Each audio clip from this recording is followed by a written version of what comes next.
Okay, pull up a chair, get comfortable, and let's just dive right into this. In this explainer, we're going to unpack a concept that honestly goes against almost everything we've been taught to want out of life. I mean, we all crave peace, right? Quiet days, smooth sailing, no drama. But today, we're actually going to question our most basic assumptions about safety. We're exploring a deeply profound theme: the absolute necessity to be careful in still waters. To kick things off, I want you to picture a specific mental model. Think of a massive body of water, and the surface is like smooth glass. There are no ripples, there's zero wind, just this absolute, picture-perfect tranquility. Now, our brains are hardwired to look at that stillness and say, true peace. But we have to ask ourselves, is it? Or is that perfect, undisturbed stillness actually a perfectly constructed hiding place for a hidden danger?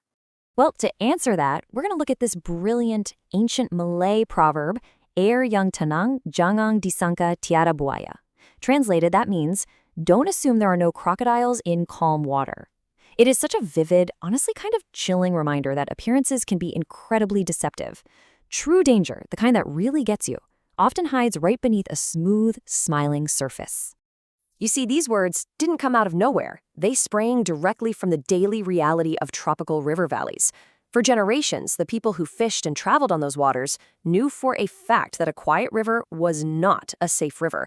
In fact, it was a hunting ground. There's even a local joke that if you paddle when the current is already carrying you, even the crocodiles will laugh. It just beautifully captures this very human error of trusting what we can't fully see. It reminds us that nature's apex predators, they don't announce themselves with a massive splash. They just wait in the absolute quiet. And this exact same sentiment shows up in some generational wisdom passed down from a man affectionately known as Papa Cuber. He's the father of Papa, the author of the newsletter whose insights we're exploring today.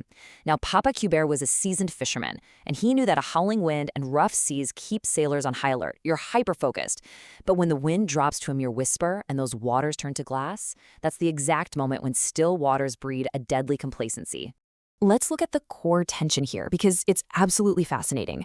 On one side, you have turbulent waters, the stormy, crashing waves. Now, don't get me wrong, that danger is real, but it's obvious. You can see it, you can hear it roaring, and you can brace yourself for the impact. But on the other side, still waters. The danger here is entirely hidden from view. It's the silent threat of a quiet river that completely tricks you into dropping your guard right before the strike. So let's take this idea and transition out of the physical rivers of the tropics and step into the modern professional world. Because guess what? The calm water of corporate success is hiding its own apex predators. When a company is absolutely crushing it, the waters look incredibly calm. But lurking just beneath that pristine surface is a rising tide of complexity and shifting markets, just waiting to melt the wax wings of all those past victories.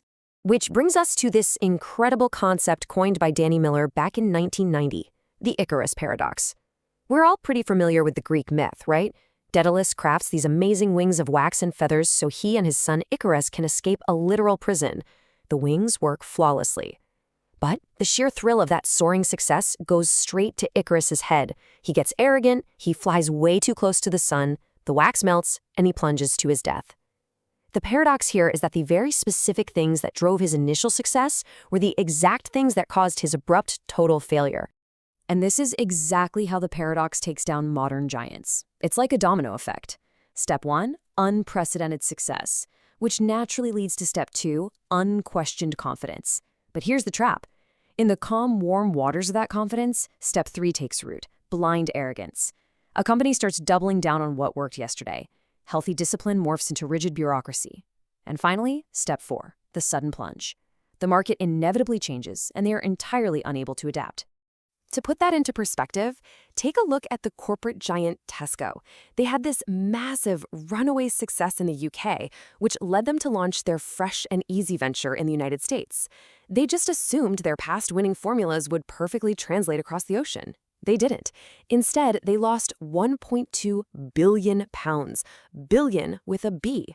It was essentially a massive ship sinking under the weight of its own golden anchors. Or think about Xerox. They absolutely dominated the copier wars. They were so wildly successful and so incredibly hyper-focused on battling Japanese competitors in the copier space that they missed the personal computer revolution entirely. And the tragic, almost unbelievable irony here, the foundational tech for the PC, I'm talking about the mouse and the graphical user interface, was literally sitting right inside their own Palo Alto research lab. They held the future in the palm of their hands, but their current success completely blinded them to it. But listen, these silent apex predators, they don't just hunt in corporate empires and boardrooms.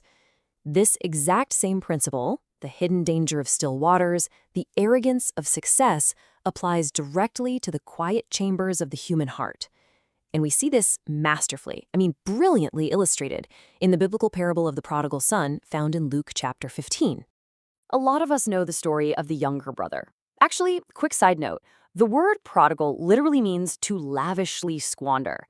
And this younger brother rebelled loudly. He demanded his inheritance early, bolted from home, and completely wasted it all on wild living. He perfectly represents the turbulent waters.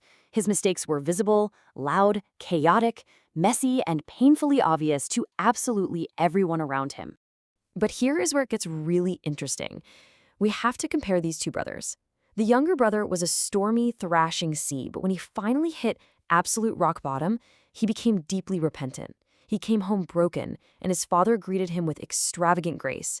But then, there is the older brother. He stayed home. He followed the rules. Outwardly, his life was perfectly calm, obedient, and successful. But inwardly, he was incredibly arrogant and deeply, deeply resentful of the father's mercy toward his sibling. The truly chilling part about the older brother is that he didn't break a single rule. The waters of his life looked perfectly still and highly respectable to anyone watching. Yet his bitter reaction to his brother's return revealed a freezing cold heart. He flat out refused to go to the celebration. That unforgiving, resentful spirit, that was the hidden crocodile waiting beneath the surface of his supposedly perfect piety. He was physically in his father's house, but relationally he was miles and miles away. So how do we tie all of these big ideas together? Well, whether you're standing on the banks of a tropical river, sitting in a Fortune 500 boardroom, or just trying to navigate your own family dynamics, the core lesson is exactly the same. Yes, success breeds success, but it absolutely demands humility if you actually want to survive long term. You can never completely trust surface stillness, because complacency is a deadly trap, and just avoiding loud, obvious mistakes, it's never enough. Cultivating a warm heart and practicing true forgiveness requires intense, constant self-reflection. Which brings us right back to the grounding wisdom of Papa Q Bear. As he told his son, "The world changes fast, sonny boy. Don't let your past successes trap you into arrogance and complacency." Whether you are out navigating nature, shifting your business strategies, or managing your deepest relationships and faith alongside your loved ones, like Papa does with his spouse, Colonel Debs, you have to constantly adjust your flight. You have to stay nimble, and above all else, you have to actively keep your heart warm. So I'm going to leave you with one final provocative thought to chew on. Take a really honest look at your own life right now. Where are things going perfectly smoothly? Where are you the most confident? I want you to ask yourself, are the waters of your life a little too still? Look closely beneath the surface of your calmest, most successful moments before the crocodile strikes. Thank you so much for joining me for this explainer, and as always, stay curious.